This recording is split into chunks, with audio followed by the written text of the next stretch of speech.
Hallelujah.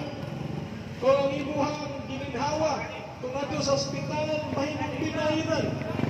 Pero salamat sa Dios nga niiling tungura, ikaw nga nakadungog karon sa pulong sa Dios. Baskog ka pa, likoon pa nimong mga lutahan.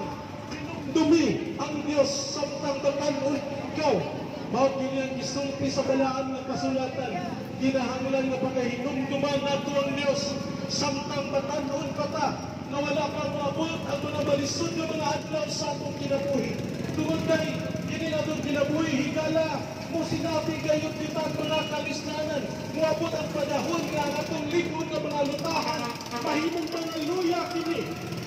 Siguro karon ikaw ang pinakakusgan, pero sa maabot panahon higala mawala na ka ng kusog nga imuhang pagkanto karon.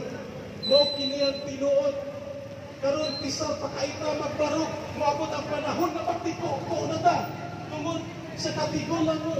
Mao kini ang tinuod palipay ta higala kung maabot ta sa katigulan mo.